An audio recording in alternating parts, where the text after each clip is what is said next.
Hi, I'm Ray Basri and I'm a physician in New York. I'd like to talk to you today about getting tested to see if you can go back to work. This is crucially important for America to return to work and get the economy going again, but it has to be done safely. So let's talk about the tests available. If you want to get diagnosed with COVID, the way to do it is with a nasopharyngeal swab. So when you're sick, that looks for the viral particles in the upper airway.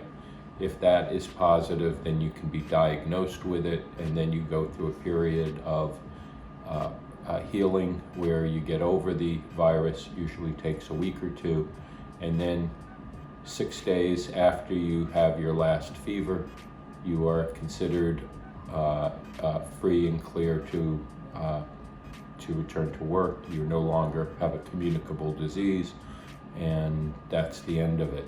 So we don't do another swab at the end of the 2 weeks plus six days.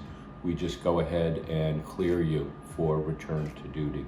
So that's the government standard. A lot of people have questioned this and said, why are we doing it just based on the number of days after the fever, isolation for 2 weeks, and then return people to work? There has to be a scientific way to show that people are still not shedding the disease. Well, we don't have enough swabs to keep on testing people to see if they are shedding viral particles in their upper airway. So there's another test to be done. That's the antibody test. So the antibody test has two elements to it. It's done from a blood draw from the arm, or sometimes from a finger stick, but the more reliable one is from the arm. They send the specimen to the lab and it comes back with an antibody level. These antibodies are IgM, which are new antibodies to infection, usually within a week, and then IgG, which are more durable antibodies, which confer lasting immunity.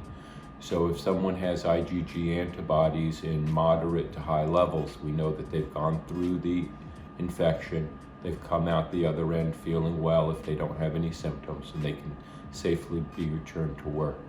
So the point of doing the blood draw for antibodies, if you find IgG levels in that individual, they are then able to return to work safely.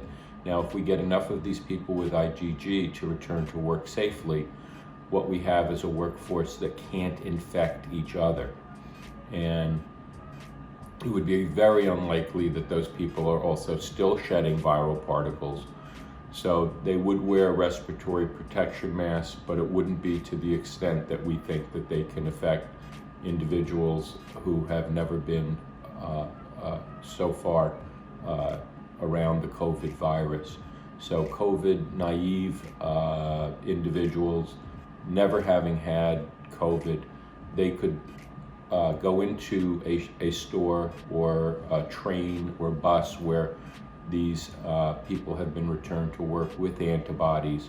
The employees with antibodies can't spread it.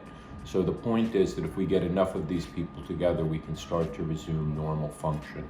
And so I hope this explanation is helpful. I always appreciate you watching us on YouTube. Please sign up and be a follower on YouTube. Thank you so much, Ray Basri. Bye.